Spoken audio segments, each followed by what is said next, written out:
Tradisi mudik yang telah jalan turun-temurun di Indonesia tak lepas dari keunikannya. Saking kreatifnya, para pemudik sengaja membuat kata-kata lucu yang kemudian ditempel di belakang kendaraan mereka. Tulisan-tulisan yang terbilang lucu tersebut selain sebagai salah satu bentuk ekspresi yang akan membuat pembacanya tergelitik, juga agar semangat mudik lebih terasa. Salah satunya adalah tulisan, "Dunia ini jahat, yang baik hanya senyum istriku." Wah, dalam banget sih mas. Semoga pas sampai rumah nggak cuma senyumnya aja ya yang baik. Nah, kalau yang satu ini pemudik yang paham arah, GPS boleh nyasar, tapi hati tetap kudu lurus ke tujuan yang benar. Pulang ke kampung halaman itu jelas ada sambutan hangat, makanan enak dan keluarga yang menunggu. Kalau balik ke hati mantan, bisa-bisa disambut dengan kata, "Maaf, nomor yang Anda tuju sudah bahagia." Selain tulisan lucu ada pula curhatan, seperti tulisan pemudik asal Jawa Tengah yang intinya belum bisa bawa uang banyak karena baru bekerja beberapa bulan. Saya kerja yang nabung, jadinya belum bawa banyak duit. Nanti yang ketemu orang tua gitu ya. Iya, yang penting ketemu orang tua. Tulisan-tulisan lucu yang dipasang para pemudik ini menjadi hiburan tersendiri saat menempuh panjangnya perjalanan mudik. Dari Tegal, Jawa Tengah, Yunibar iNews melaporkan.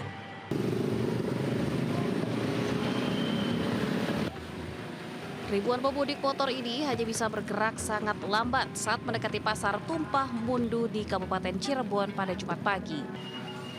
Mudik yang datang dari Jakarta menuju Jawa bahkan sesekali tak bergerak akibat hilir mudik warga mengunjungi pasar. Keberadaan angkutan umum turut memperparah arus lalu lintas di jalur arteri Pantura lantaran menaikkan dan menurunkan penumpang sembarangan. Tak hanya itu, pangkalan tukang ojek yang berada di depan pasar Tumpah Mundu Cirebon juga menjadi faktor kepadatan ribuan pemudik. Kondisi ini disebabkan memakan badan jalan, bahkan hingga setengah jalan yang digunakan untuk mangkal ojek tersebut.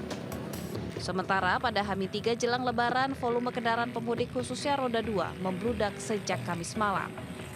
Gerombolan pemudik yang datang secara bersamaan membuat kepadatan panjang di depan pasar Tumpah tak terhindarkan. Terlebih minimnya petugas yang mengatur lalu lintas dan hilir mudik warga membuat kondisi di jalur ini kian semrawut. Dari Cirebon, Jawa Barat, To Iskandar, iNews melaporkan.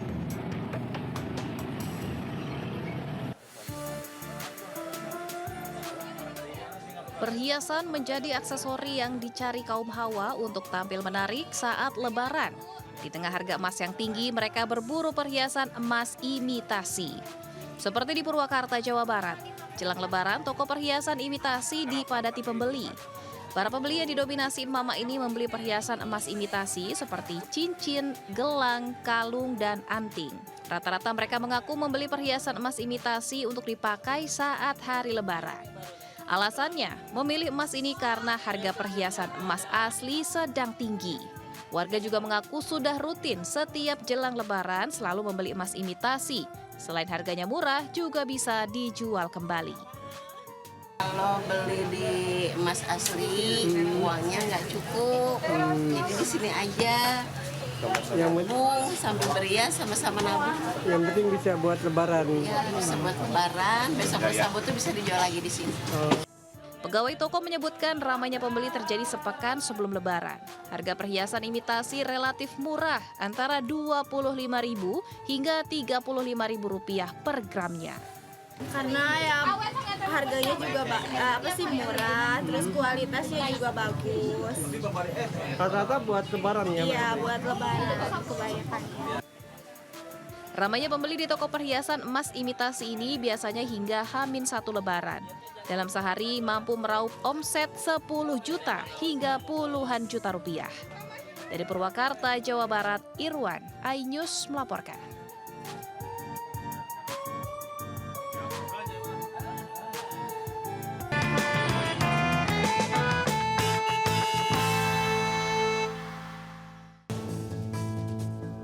Ya pemirsa, dapat kami informasikan situasi terkini di H-3 Lebaran 1446 Hijriah, yang mana pantauan kami hingga sampai saat ini sudah ada antrian di belakang saya.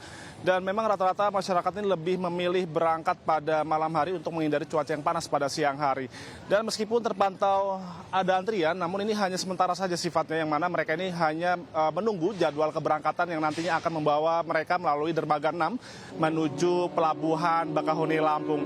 Adapun data hingga sampai saat ini dari H-10 hingga H-4 ini setidaknya ASDP mencatat sebanyak 500.000 penumpang sudah diberangkatkan dari Pulau Jawa menuju Pulau Sumatera, melainkan juga dengan 100.000 lebih kendaraan sudah bertolak dari Pelabuhan Merak Banten menuju Bakahuni, Lampung. Dan kepolisian juga nantinya juga akan membantu proses penjagaan di tol guna untuk ketika nantinya sudah terpantau kemacetan ataupun padat, ini nantinya kontraflow akan diberlakukan, maupun juga ASDP juga akan sudah memberlakukan untuk kendaraan bermotor maupun juga truk muatan barang dialihkan menuju Pelabuhan Ciwandan untuk mengantisipasi lonjakan.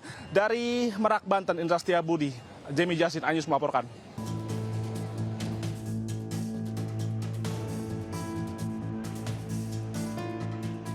Sementara itu, beberapa jam sebelum penutupan Pelabuhan Gilimanuk menjelang Hari Raya Nyepi, lalu lintas penyeberangan terlihat lenggang Jumat malam. Hanya terdapat sejumlah penumpang dan kendaraan yang melakukan penyeberangan menuju Pelabuhan Ketapang. Pembatasan operasional dilakukan, di mana kapal yang beroperasi hanya diizinkan mengangkut penumpang dari Pelabuhan Gilimanuk, sedangkan dari Ketapang kapal berlayar tanpa penumpang. Pelabuhan Gilimanuk sendiri resmi ditutup mulai Sabtu pagi 29 Maret 2025 mulai pukul 05.00 waktu Indonesia bagian tengah dan kembali dibuka Minggu pagi pukul 06.00. Dari Jemberana, Bali, Inyoman Sudika, iNews melaporkan.